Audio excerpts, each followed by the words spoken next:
Voyons les arthropodes. Les arachnides, les insectes, les myriapodes et les crustacés. Crevette, le bouquet. À la vue d'une épuisette, la crevette prend la poudre d'escampine. Ou d'escampette si c'est une femelle. Chez les crustacés, on trouve également la balane, le pousse-pied ou le Bernard l'ermite, un crustacé marin qui, pour aller camper, pique la tente du voisin. Il applique la méthode des militants du dalle, une carapace est vide, il la prend, il s'installe, il n'en bouge plus, sûr de lui, estimant que même un crustacé a le droit au logement. Le crabe, chef de famille des Homo sapiens. L'écrevisse, très reconnaissable. Deux petites pinces, un thorax anémié, une toute petite queue, c'est un mets apprécié de tous les maîtres-queues.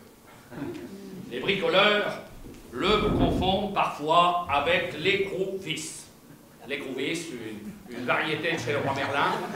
L'écrou-vis qui peut être livré avec pince ou tel quel. S'il y a pince, c'est pince plate ou pince universelle. Pour ceux qui sont gourmands, un grand chef étoilé m'a donné une recette que je vais vous donner. Dans une eau frémissante, plongez vos crustacés. Attendez 3 minutes. La cuisson terminée.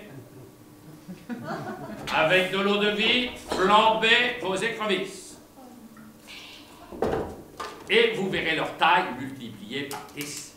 Est-ce l'effet de l'alcool ou est-ce un pur hasard? Vous venez d'obtenir des écrevisses au marc.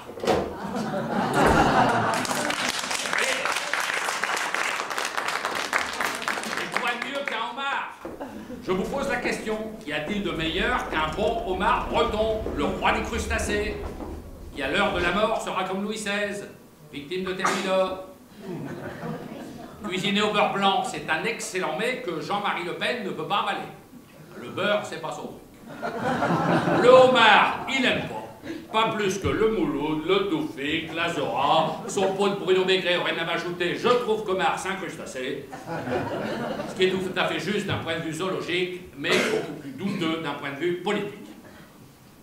Voyons les arachnides. En clair, des araignées, des animaux utiles et pourtant mal aimés.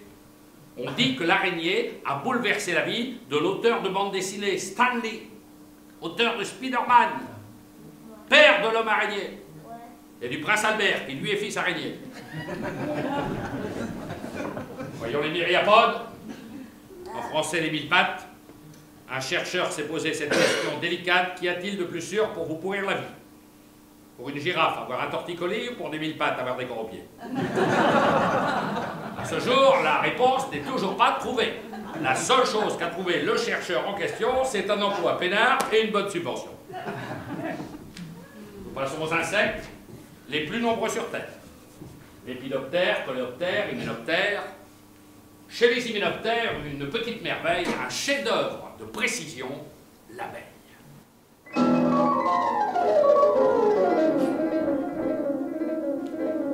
Chez les précolombiens, l'abeille est une diva, la déesse de la civilisation maya.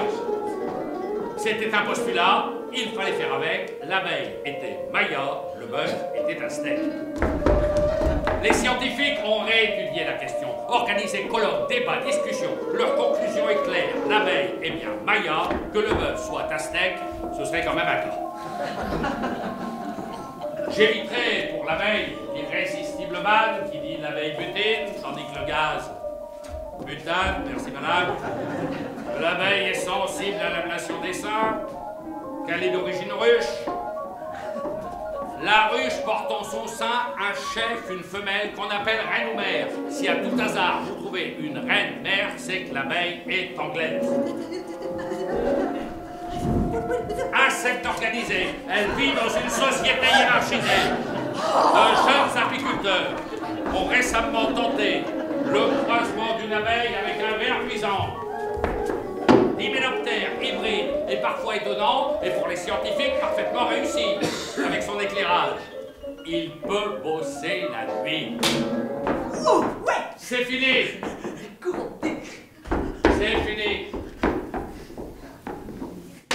Passons à la fourmi. Insecte organisé qui, comme le moine trappiste, vit en communauté. J'éviterai tout de suite la petite plaisanterie qui dit qu'on reconnaît une fourmi à son cri. Tout ça, c'est du pipeau, c'est ce foutre du monde que nous expliquer que les fourmis micro-ondes. Elles ont bien mieux à faire. Sans pause, sans RTT, elles bossent comme des malades, à longueur de journée. La fourmilière est, pour les économistes, la réplique miniature du monde capitaliste. En bas, des ouvrières qui se tuent à bosser pour la survie d'une reine, qui en fout pas une ramée. Chez les diptères, la mouche, une machine à larver, le moustique, un suceur de sang assoiffé, la nature est bien faite. Si les moustiques étaient aussi organisés que les abeilles, ils viendraient vous piquer votre sang et en un tour de main, au lieu d'en faire du miel, ils en feraient du boudin. Je ne parlerai pas de la demoiselle, du pou, du puceron, de la coccinelle, une petite bête à bon Dieu, à moteur Volkswagen, du cafard, animal situé à l'antipode de la race humaine, car si l'homme a quelquefois le cafard, jamais le capharnaüm, de la montre religieuse, du pou, du cancrelat, inutile d'insister, je n'en parlerai pas.